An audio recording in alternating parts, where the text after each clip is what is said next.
The prince scorned the girl covered in mud, but when he discovered her true identity, before we begin this beautiful period romance story, tell me in the comments where you're listening from. I love knowing where you're joining me from. The morning broke grey and heavy over the Yorkshire moors. The hunt had been delayed by the rain, but Prince Edward of Lancaster refused to abandon it. He rode ahead of his men, his cloak already soaked, his boots spattered with mud. The air smelled of wet earth and wind. Behind him, the guards followed in a long, uneven line, their laughter echoing through the mist. Edward barely heard them. He needed movement, anything to silence the dull restlessness that haunted him. The endless duties, the endless flattery, the endless sense that nothing in his life truly belonged to him. Out here, at least, he could pretend he was free. A sudden shout from one of the riders broke the rhythm. "Your Highness, someone on the road." Edward slowed his horse. Through the fog he saw a cart stuck in the mud. A single figure struggled beside it, a woman trying with all her strength to pull the wheel free. Her dress clung to her body, heavy with rain, her hair loose and dark against her face. She looked more like a ghost than a living soul. The prince frowned. "What is she doing here?" The guard shrugged. "A peasant, most likely. Lost her way." Edward urged his horse closer. The woman didn't turn to look at him until he spoke. "You there, step aside, you block the road." Her hands froze on the cart's rim. Slowly she lifted her head. Her face was streaked with mud, her eyes an unfamiliar shade of grey. But there was nothing humble in her gaze. It was calm, steady, and proud. "I beg your pardon, sir," she said, her voice low but clear. "The road is not yours alone." A murmur rose among the guards. Edward's brow arched. "Not mine? These lands belong to the crown." "Then I stand upon the king's road," she answered, "and I do no harm in crossing it." Her tone, polite yet firm, stung his pride. The men behind him laughed softly. The prince's temper flared, less from anger than from surprise. "You speak boldly for one in your state," he said. "Do you often forget your place?" The woman met his eyes without flinching. "I know my place better than most, Your Highness. Mud washes off. Arrogance does not." A silence fell over the road. Rain tapped against the prince's gloves. One of the guards gave a nervous cough. Edward's lips curved into a faint smile, though it did not reach his eyes. "You are insolent," he said quietly, "and brave. I'll grant you that." He leaned forward in the saddle, studying her. There was something in her face that stirred a strange memory, though he could not name it. But pride would not allow him to linger. He gave a sharp nod. "Let her be," he told his men. "The crown is generous today." Laughter broke out again as he spurred his horse forward. Mud splashed across the woman's skirt as they rode past. She did not move, did not bow, did not call after him. Only when the echo of hooves faded did she whisper to the empty road, "One day, Your Highness, you will wish you had not spoken." That night, Edward could not sleep. The rain had not stopped beating against the palace windows. His valet brought him wine and tried to make conversation, but he waved the man away. Every time he closed his eyes, he saw her again, her face streaked with mud, her steady gaze, her words cutting through his pride. He told himself it was irritation. No woman had ever dared speak to him in that tone, yet irritation did not explain the weight in his chest, nor did it explain why at dawn he summoned his steward. "Find her," he said simply. "The woman from the road yesterday. I want to know who she is and where she came from." The steward looked startled. "Your Highness, there are hundreds of villages in that region. Do you recall her name?" "I did not ask," Edward replied, "but I expect you to discover it." The man bowed and left. Edward walked to the window, watching the mist lift over the palace gardens. Somewhere in those endless hills, a woman had spoken to him without fear, and he could not forget her voice. 3 days passed before word returned. The steward entered the library, pale and uneasy. "Your Highness, I questioned every cottage within 20 miles. None have seen a woman matching the description. It is as though she vanished into the earth." Edward frowned. "Vanished?" "Impossible." The steward hesitated. "There was an old woman near Ashford village who claimed to have sheltered a traveller 2 nights ago. A young lady, worn and hungry, with a manner far too refined for her station. But she left before dawn." "Did she give her name?" "No, Your Highness. Only that she had far to go." Edward turned away, his hands clasped behind his back. The fire crackled in the hearth, but the warmth did not touch him. "Continue your search," he said. Discreetly. The days that followed were restless. He went through the motions of his duties, but his thoughts were elsewhere. His mother, the Queen, noticed his distraction at supper. You seem troubled, Edward, she said gently. Has the council wearied you again? He smiled faintly. Nothing of importance, Mother. She studied him. When your father was young, he too believed the world should bend to his will. Life taught him otherwise. Be careful that pride does not blind you to the lessons before you. He gave no answer. Yet her words lingered. That night he dreamt again of the woman, standing in the rain, her face turned to him, eyes unbroken by fear. By the end of the week, the steward returned once more, this time carrying a folded paper sealed with wax. Your Highness, he said quietly, a letter arrived from an informant in the north. It concerns the woman. Edward broke the seal impatiently. His eyes moved over the words. Then he read them again, slower. The letter said only, Your Highness, the woman you met bears the mark of House Ashford. The name struck Edward like a sudden blow. House Ashford. He read the words again, uncertain whether to believe them. Ashford, one of the oldest and most loyal families of the Crown, extinguished 6 years ago in a carriage accident on the road to York. The Duke, his wife, and their only daughter, Eleanor. The tragedy had filled the newspapers for weeks. No survivors had been found. Edward paced the floor, the letter crushed in his hand. Could the woman in the rain be that same child, now grown and risen from the shadows of the past? It was impossible, and yet the thought refused to leave him. He remembered the poise in her stance, the way her voice carried the calm assurance of breeding. A peasant could not speak like that. At dawn, he summoned his steward again. Send word to the Minister of the Interior, he ordered. I want confirmation, quietly. By the week's end, confirmation came, and it was truth. Lady Eleanor Ashford had indeed survived the accident. The carriage had plunged into a river, her parents drowned, but she had been found by a shepherd's wife downstream. The woman, fearing the child would be taken from her, had raised her in secrecy. Now, by chance or providence, her identity had been discovered through a birthmark, an insignia of the Ashford line. When the news reached the king, all England stirred. The lost heiress was to be restored to her title and property. The court prepared to receive her, and Edward, who had once mocked her as a peasant, found himself restless, almost afraid. The day of her presentation came beneath a cloudless sky. The great hall of Lancaster Palace was filled with lords and ladies whispering behind fans. Edward stood beside his father, his pulse unsteady. Then the herald's voice rang out. Lady Eleanor Ashford. She entered with quiet grace, clothed in pale silk, her hair drawn back simply, a single ribbon at her throat. No jewels, no display. Yet she needed none. The room fell still. The girl who had faced him in the rain now walked as though she had been born to command. Her eyes found his for an instant, calm and unreadable, and he felt his throat tighten. When she curtsied before the king, her voice was steady. Your Majesty, I am honored to stand once more among your subjects. The king smiled kindly. England rejoices at your return, my dear. May you find peace in the home your parents built. Edward could bear it no longer. As the gathering dispersed for supper, he crossed the room. Lady Eleanor, he said softly. She turned. Your Highness. Her tone was polite, her smile faint. Not a trace of recognition, though he knew she had not forgotten. I believe we have met, he said. Some weeks ago on the northern road. I recall the road, she replied. And the rain, and the man who wronged you. Her gaze did not waver. I remember a prince who mistook mud for worth. But time has a way of correcting errors, does it not? He winced. If words could undo what was done, I would speak them now. But they cannot, she said gently. And there is no need. I survived well enough. She inclined her head and walked away. The scent of her, faint lavender and rain, lingered long after she was gone. That night, Edward's friend Lord Halford found him in the gallery. You look as though you've seen a ghost, he said. Perhaps I have, Edward murmured. Halford raised an eyebrow. Lady Eleanor is remarkable. There's talk she may soon restore the Ashford estate. The court adores her already.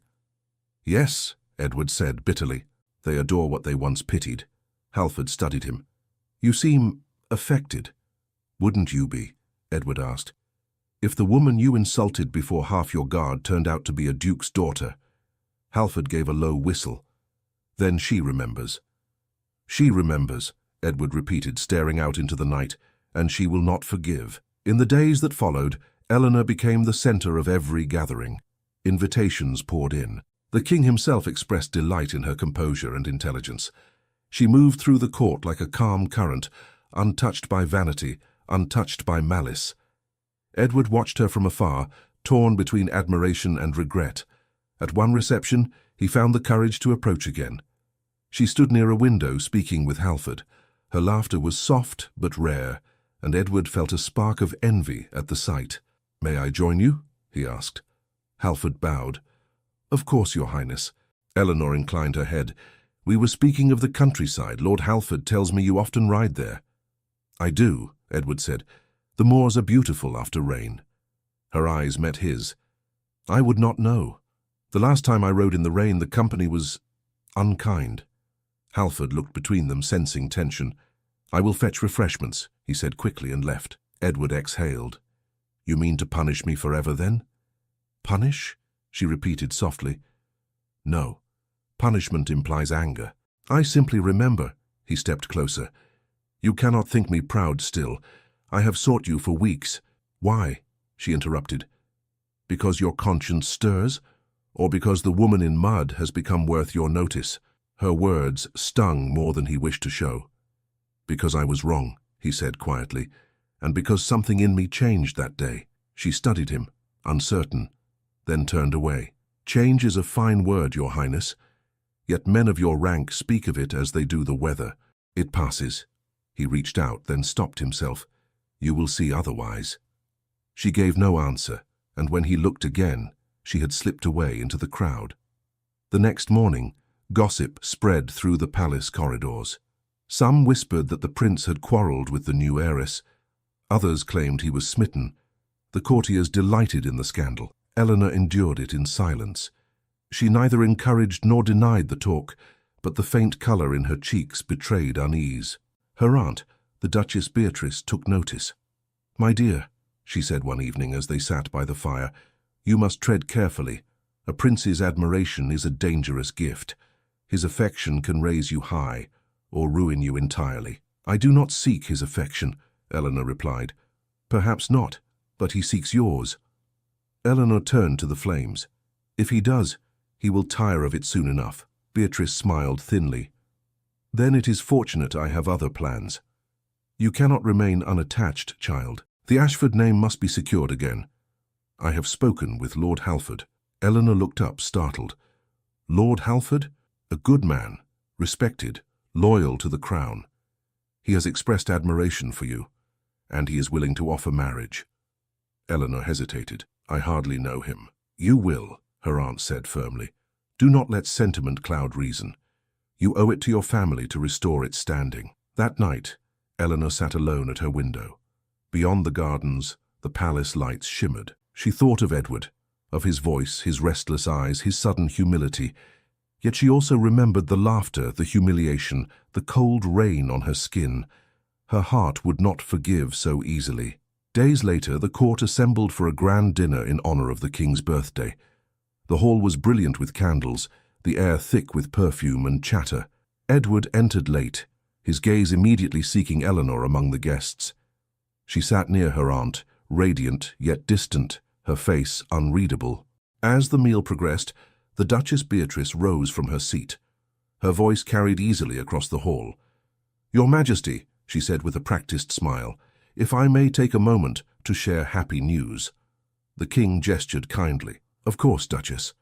She turned to the crowd.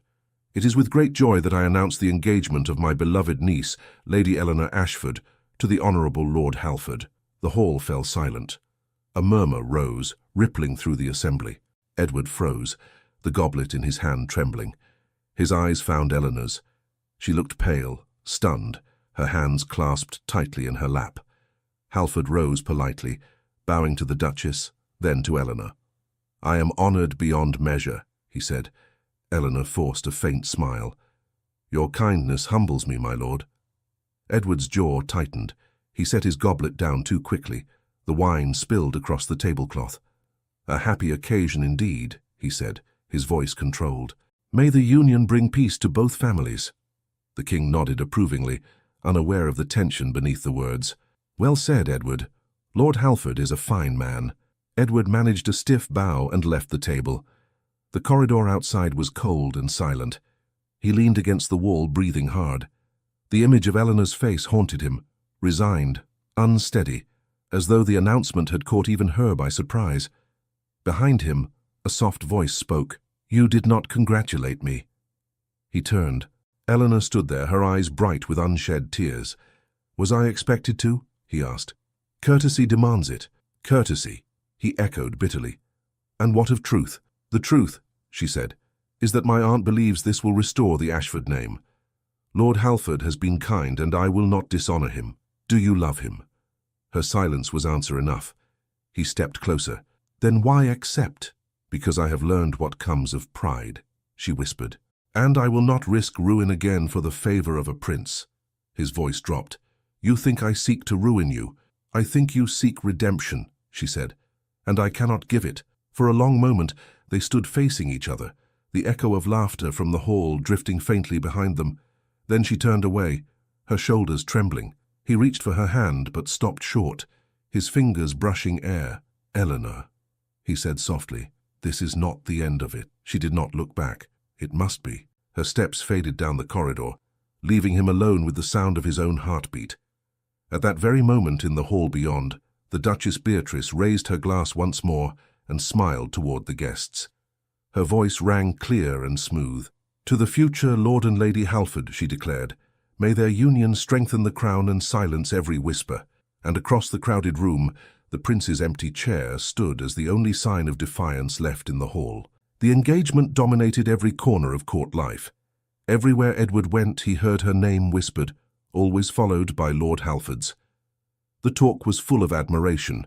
How noble, how dutiful, how fitting for a lady restored from tragedy. No one mentioned her eyes the way they dimmed when Halford spoke, or the silence that fell whenever Edward entered a room. But he noticed everything. Halford remained gracious as ever. One morning Edward found him in the stables, tightening a saddle. "You ride early," Edward said. Halford smiled faintly. "A man soon to marry must clear his thoughts. You should try it." "I have," Edward replied. "It changes nothing." Halford studied him. "You disapprove." "I envy," Edward admitted. "But not you. Her peace. She has built a wall I cannot cross." Halford's hands stilled. "She has suffered more than most. My wish is to give her safety, not passion." "And what if she desires passion?" Halford gave a small, sad smile. "Then she will not find it with me." Edward looked at him sharply. "You love her." "Yes," Halford said simply, "but I know she does not love me. I am content to protect her name." Edward turned away, torn between gratitude and despair. "You are a better man than I, Halford." "Perhaps," Halford said softly, "but not the one she wants." That evening, the palace glittered with light for the masquerade in honor of Lady Eleanor's betrothal. The corridors filled with laughter and music. Masks of gold and silver flashed beneath chandeliers. Edward arrived late, his mask dark, his mood darker. He had sworn to stay away, yet some force stronger than pride drew him there. He saw her almost at once. Eleanor wore a gown of pale blue, her mask trimmed in pearls. The crowd parted for her, as if by instinct. Halford stood beside her, ever composed, his expression unreadable. Edward's pulse quickened. When the musicians began a slow waltz, he approached. "May I claim one dance?" Halford inclined his head. "If the lady permits." Eleanor hesitated. "One dance only, Your Highness." They moved to the center of the floor. The room seemed to fade, leaving only the rhythm of their steps and the quiet sound of breath. Edward held her lightly, afraid she might vanish if he drew closer. "I did not expect to see you tonight," she said. "I did not expect to come," he answered, "but I could not stay away. Habit is a dangerous master, Your Highness." "And what of memory?" he asked. "Does it command you too?" Her eyes flickered beneath the mask. "Memory warns me. Once I trusted appearances and they betrayed me." "I am not the same man," he said. "Then prove it," she replied softly. "But not to me, to yourself." They turned again, the music swelling. Around them, laughter echoed, but their silence was louder. When the dance ended, she stepped back, curtsied, and left him standing alone. Moments later, a voice at his shoulder made him turn. Duchess Beatrice, smiling behind her jeweled mask. "Your Highness," she said sweetly. "Such a picture you make. Our gallant prince, our radiant niece. The gossip will be dreadful." He met her gaze coldly. "You seem fond of gossip, Duchess. It can be useful," she said. "Say especially when one must protect family interests. My niece's engagement must not be jeopardized by sentiment." He clenched his jaw. "You think I would harm her reputation?" "I think you already have," she said, lowering her voice. "Your attentions are noticed. The court watches. End it, Your Highness, or I will." Before he could reply, she glided away, leaving behind the faint scent of roses and threat. Eleanor spent the next days avoiding him. When their paths crossed, she smiled politely, spoke briefly, and disappeared. The more she withdrew, the deeper his frustration grew. Finally, he sought her in the gardens, where he found her walking alone. "You hide from me," he said. "I keep peace," she answered without turning. "Peace," he repeated bitterly. "Do you find it in silence?" She faced him then, eyes bright with restrained emotion. "You do not understand what your presence costs me. The court whispers. My aunt warns. And you—" he said. "You make me remember," she said quietly. "The rain, the laughter, the shame. And now I must smile and pretend it never was." He stepped closer. "Would you rather I forget you entirely?" "Perhaps I should wish that," she whispered. "But I cannot." The words broke something between them. For a long moment they stood, close enough to hear each other's breath, yet neither moved. Then footsteps sounded nearby, and she drew back sharply. "Go," she said, "before someone sees." "I will not live in shadows, Eleanor. Then you will live in scandal." He reached for her hand, but she pulled away and fled toward the palace, her gown brushing the gravel in hurried rhythm. By evening, the gossip had doubled. Whispers of secret meetings and fading loyalty reached every ear. Duchess Beatrice watched with narrowed eyes. That night, she visited Lord Halford privately. "My dear lord," she said smoothly, "it seems the prince grows too attentive. I fear for my niece's peace of mind." Halford listened in silence. "The prince's feelings are his own affair." "Yet they may cost her everything," Beatrice said. "If he ruins her reputation before the wedding, the crown will not protect her. You must act, my lord." "What would you have me do?" "End it," she said simply, "before she forgets her duty." Halford bowed. If that is her wish, she need only say it. The next morning, he found Eleanor in the library. She greeted him with warmth, unaware of her aunt's visit. "Lord Halford," she said, "I was about to send for you. We have much to discuss about the estate." He stopped her gently. "Eleanor, forgive me. I must speak first." She looked at him, puzzled. "Of course. I know you agreed to marry me for your family's sake," he said, "but I cannot hold you to a promise that was never born of affection." Her breath caught. "You misunderstand." "No," he interrupted kindly. "I understand too well. Your heart is elsewhere. I have seen it in your eyes." Tears filled her lashes. "You are too generous." "I am merely honest," he said. "You deserve a love that trembles when you enter the room. I will not be the man who denies you that." She took his hand, her voice trembling. "You will always have my gratitude and my respect." He smiled. "Then that is enough." When he left, she sat motionless for a long time.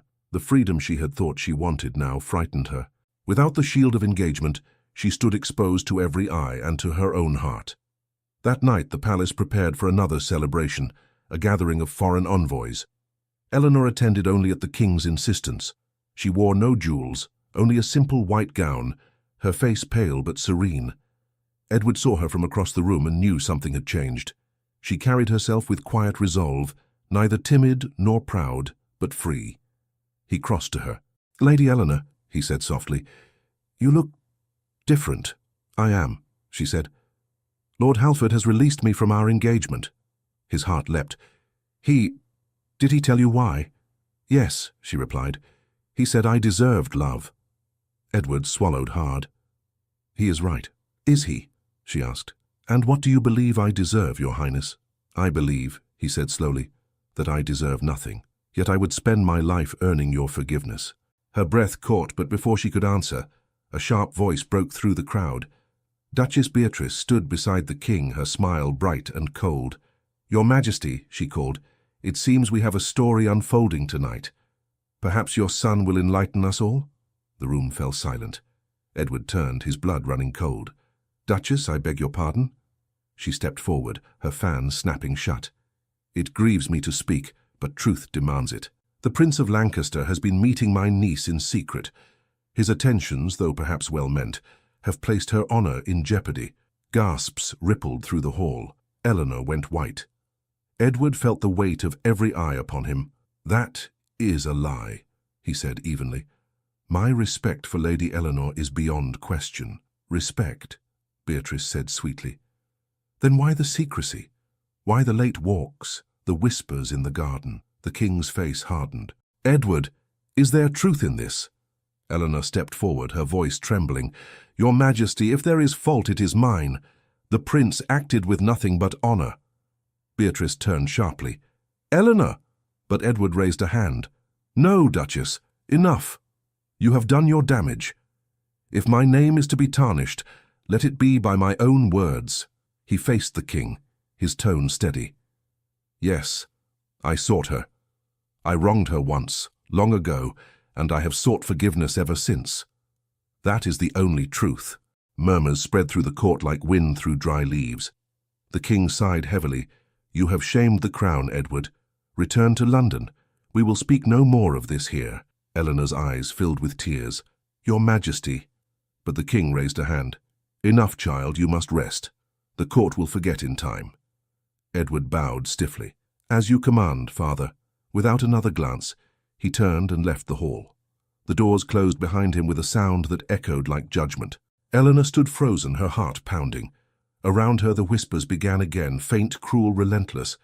Duchess Beatrice laid a hand on her arm. "You see what comes of pride, my dear.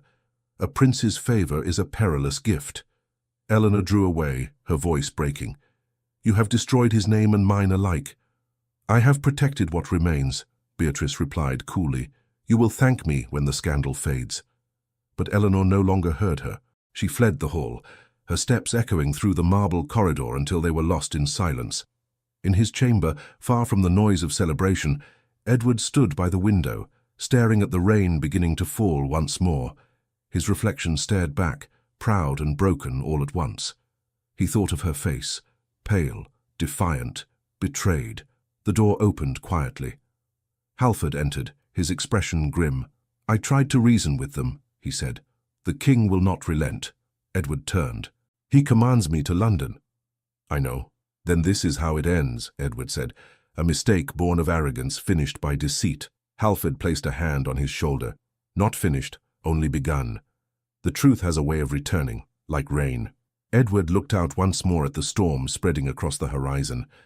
That night, the royal carriage departed for London under heavy clouds, its wheels cutting through the mud of the same northern road where the story had begun.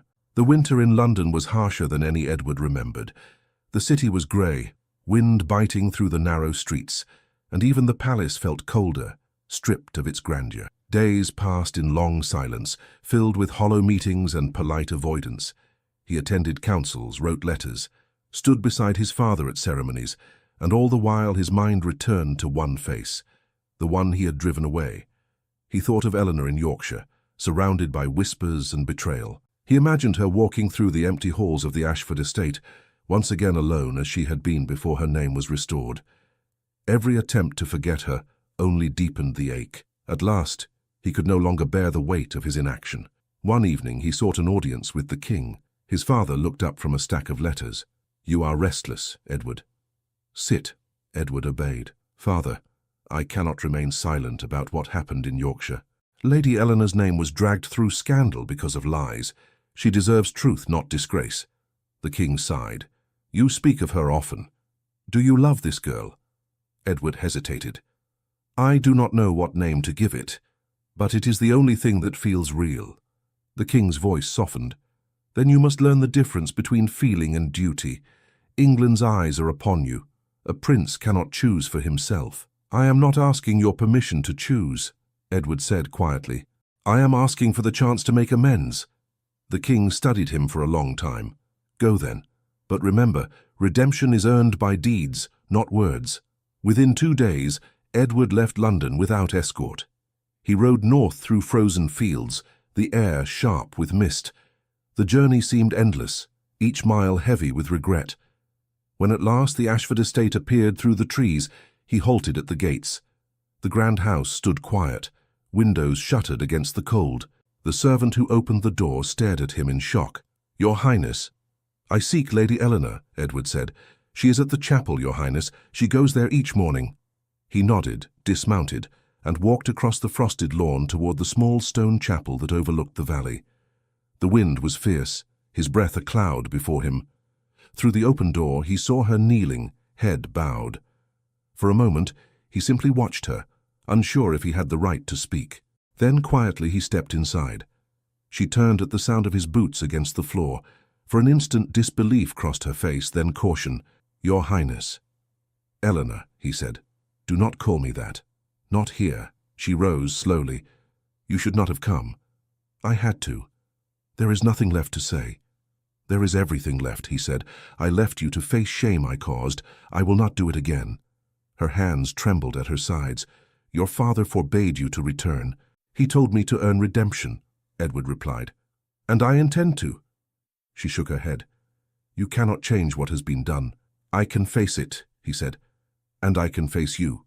The silence stretched. Outside, the wind howled through the trees. Finally, she spoke, her voice low. Do you know what it is to be laughed at by those who once pitied you? To be told you should be grateful for survival, as though life itself were a favor? He stepped closer. Yes, he said. Now I do, because I have become a man mocked for his mistakes. The prince who bowed to pride and lost everything worth having. Her eyes glistened. Words are easy, Edward. Then let my actions speak. He dropped to one knee, not in ceremony but in truth. You said once that arrogance cannot wash away. Let me prove it can. She stared at him, shaken. Please, rise. You are the heir to a throne. He looked up at her. And you are the only person before whom I wish to kneel. Her breath caught. Why do you do this? Because I love you, he said simply, and because I would give up the crown before I lose the chance to be forgiven. The words hung in the cold air. She turned away, her voice barely a whisper.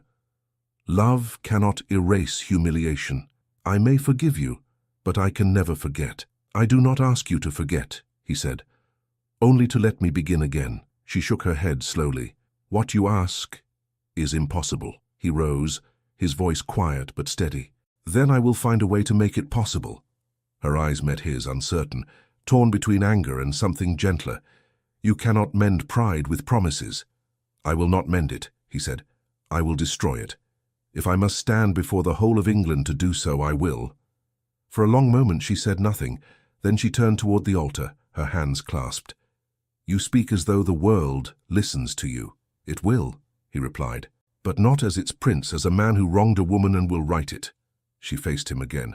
You would defy your father, the court, all of England. Yes, he said, for you. Her voice trembled. Then you are a fool. Perhaps, he said softly, but a fool who finally knows the worth of what he lost. She looked at him for a long time. Then slowly she said, If you truly mean this, do nothing for me in secret. Do it where all can see. He nodded once. Then I will. The chapel fell silent except for the wind. She turned back toward the window, and when she spoke again, her tone had changed. You should go now. If anyone sees you here, it will only cause more harm. He hesitated. Will you forgive me? I do not know, she said, but I no longer wish to hate you. That small mercy was enough. He bowed his head, then left her standing in the grey light of morning. The next day, Eleanor found her aunt waiting in the drawing room. Duchess Beatrice's expression was sharp. You had a visitor, she said. Eleanor met her eyes calmly. Yes. The prince came to speak truth. Beatrice's voice rose. Truth? He has destroyed your reputation. Will you let him finish it? Eleanor's composure did not falter. Perhaps reputation is worth less than honor, aunt. Beatrice gave a dry laugh. Honor does not feed families or save estates. No, Eleanor said, but it saves souls. The Duchess stared at her in disbelief. You have become sentimental. I have become free, Eleanor replied. When Beatrice swept from the room, furious, Eleanor allowed herself to breathe for the first time in months. Meanwhile, Edward returned to London and went straight to the palace. He asked to see the king but was told His Majesty was attending Parliament. So Edward waited until the following day, when the entire court gathered for the spring session. The hall was crowded, every noble and minister in attendance. He could feel the weight of expectation pressing down like stone. When his father began the proceedings, Edward stepped forward. Your Majesty, he said clearly. Before we begin, I must address this assembly. The king frowned. This is not the time, Edward. It must be, he said, because the time for silence has passed. The murmur of voices stilled. Every gaze turned toward him. Edward stood tall, though his heart pounded. Months ago, he began, I wronged a woman of this kingdom. I mocked her for her appearance, unaware that she was of noble birth, but that truth is no excuse. When she was restored to her rightful name, I sought her forgiveness, not as a prince, but as a man. Yet my actions brought her only pain. The fault is mine alone. A ripple of astonishment moved through the chamber. The king's expression darkened. Edward, stop this. I cannot, Edward said. I would rather lose every title than bear false honor. I have spoken with Lady Eleanor Ashford, and I wish all to know that I will stand by her name until it is free from every stain I caused. The Queen rose, her voice trembling. Edward, what are you saying? I am saying, he said quietly, that I will not marry for alliance or power. I will marry for truth. A collective gasp filled the air. The king's hand tightened on the armrest. Do you realize what you are declaring? I do, Edward said, and I accept the cost. He turned to the assembly. Let England remember that nobility is not a matter of birth, but of heart. Let it begin with me. For a moment silence reigned. Then Lord Halford rose from his seat. Your Highness speaks with courage, he said, and as one who knows Lady Eleanor, I can attest.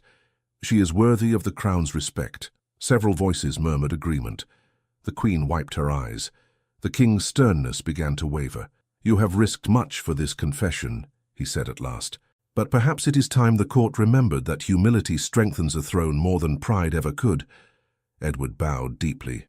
Then I am content. Later, when the hall emptied, the king approached him privately. You have made your point, my son. What will you do now? Edward's answer was simple. Return to Yorkshire. There is one more truth I must speak. The next morning, he set out once again for the north. The journey felt different now, lighter, though he carried the weight of uncertainty. When he reached the Ashford chapel, he found Eleanor there again, as though she had never moved. She turned as he entered. You came back? Yes, he said. To tell you what I did. She looked at him curiously. What have you done? I stood before the court and spoke your name, he said. I told them the truth. Every word. My father knows. All of England knows. Her breath trembled. You would risk everything for me? For us, he said, if such a thing is still possible. Her eyes filled with tears she did not try to hide. Edward, what you have done is beyond anything I could have imagined. I did not do it for glory, he said. I did it to give back the dignity I stole. She stepped closer, her voice unsteady. And now what will you do? He smiled faintly. Whatever you ask of me. She hesitated, caught between fear and hope. Then go, she whispered at last. Let me think. He nodded once and turned toward the door. As he reached it, her voice stopped him. Edward, she said softly, you spoke of love before. Do you still mean it? He faced her. More than ever. Then prove it, she said. Not with vows or promises, but with patience. He bowed his head. As you wish. And as he stepped out into the pale light, the first drops of spring rain began to fall, soft and steady against the stones. The weeks that followed were a quiet storm. The scandal that had once filled every corridor of London now began to fade. The story of the prince who had stood before Parliament and confessed his faults turned from shame to legend. Newspapers praised his courage. The people, once amused by his arrogance, now admired his honesty. But none of that mattered to Edward. What mattered was a single unanswered question. Would Eleanor forgive him? He wrote to her but received no reply. Still, he waited. He spent his mornings walking through the gardens of Lancaster Palace, his evenings in silence. The Queen watched him with gentle concern. "You have done all that a man can do," she said one night. "If she loves you, she will return." He smiled faintly. "And if she does not, then you will still have her respect," she said. "But I think you underestimate her heart." 3 weeks later, a messenger arrived from Yorkshire. Edward tore open the letter with trembling hands. The words were brief, written in Eleanor's clear, steady hand. "I will come to London for the spring ceremony. If you wish to speak, you will find me there." The ceremony was to mark the beginning of the new parliamentary season, a grand affair, attended by nobles, ministers, and foreign guests. Edward spent the days leading up to it restless, torn between hope and fear. When the morning finally came, the palace buzzed with music and colour. He stood beside his father in the great hall, greeting dignitaries, pretending composure he did not feel. Then, through the shifting crowd, he saw her. Eleanor entered without fanfare. She wore a simple gown of ivory silk, her hair loose over her shoulders. No jewels, no crown, no symbol of rank, only quiet grace. Conversation faltered as she walked. The nobles who had once whispered now bowed. She stopped a few paces before the royal dais and curtsied. "Your Majesty," she said, her voice clear. "I thank you for your kindness." The king inclined his head. "England is honoured by your presence, Lady Ashford." Her eyes lifted to Edward. For a moment, neither spoke. Then she smiled faintly and moved to stand among the guests. The speeches began. Ministers droned about policy and commerce, but Edward barely heard them. He watched Eleanor instead, the calm strength of her bearing, the way she stood unshaken amid the opulence that had once mocked her. When at last the king rose to close the session, Edward stepped forward. "Father," he said quietly, "before we conclude, may I speak?" The king hesitated, then nodded. "You may." Edward turned to face the hall. "I have spoken before of honour and humility," he began. "But today I wish to speak of gratitude." His voice carried easily, every word ringing clear. "There stands among you a woman whose courage has taught me more than any crown ever could. A woman who reminded me that true nobility is not inherited, it is earned." Eleanor's eyes widened, murmurs rippled through the hall. The king leaned forward, but Edward continued. "Lady Eleanor Ashford," he said, "you showed me that kindness can exist even in the face of cruelty, that forgiveness is not weakness but strength. I wronged you before all England, and before all England I ask your pardon and your heart." Gasps filled the chamber. The Queen pressed a hand to her lips. Edward stepped down from the dais and crossed the floor until he stood before Eleanor. "I have laid aside pride, titles, ambition. What remains is a man who loves you. If you can look at me and still see the one who mocked you in the rain, I will leave this place and never speak again. But if you see the man who has learned to kneel in truth, then take my hand." The silence that followed was long enough for every heartbeat in the room to be heard. Eleanor's eyes shone with tears. She looked from the king to the crowd, then back to Edward. Slowly she lifted her hand and placed it in his. A collective sigh swept through the hall. Edward bowed his head over her fingers. She whispered so only he could hear, "You have done more than I thought any man could." He looked up, his voice shaking. "Then say you forgive me." "I do," she said softly, "and I love you." The hall erupted in applause. The king rose, emotion in his voice. "Let it be known that the House of Lancaster welcomes Lady Eleanor Ashford, not as a subject but as family." The ceremony dissolved into joy. The courtiers pressed forward with congratulations. Musicians began to play, yet Edward barely heard them. He led Eleanor from the hall into the gardens beyond, where the evening light turned the marble fountains gold. For the first time since the day they met, they were alone. He turned to her, still holding her hand. "I never thought this moment would come." "Nor I," she said, smiling through her tears. "You have turned mockery into memory." He brushed his thumb against her knuckles. "Do you remember the rain that day?" "I remember every drop," she said, "and the sound of laughter." "Then let me give you a new memory." The sky was pale with the last of daylight. He drew her closer, his voice low. No titles, no guards, no court. Just you and me, she nodded. Just us. He kissed her then, gently, reverently, as if the world had narrowed to the space between their hearts. The wind moved through the trees, carrying the faint scent of roses. When he pulled back, she rested her head against his chest. You once said mud washes off, he murmured. You were right, but some stains remain. The kind that remind us what we've become, she smiled. And what have you become, Edward? A man who finally understands that humility is the only crown worth wearing. She laughed softly, then wear it well. The following weeks were a flurry of preparation. The king decreed that the wedding would take place not in Westminster, as custom dictated, but at Ashford Chapel, the same small stone church where Edward had knelt before her months earlier. Eleanor tried to protest, but the Queen would not hear of it. My dear, she said, taking Eleanor's hands, your love began in that chapel. It should be blessed there too. When the day came, spring had returned in full. The fields around Ashford were green again, the sky bright with promise. People lined the road for miles to watch the royal procession pass. But within the chapel, all was simple. White flowers, sunlight through stained glass, and a quiet hum of anticipation. Edward waited at the altar, his heart unsteady. When the doors opened and Eleanor appeared, he forgot to breathe.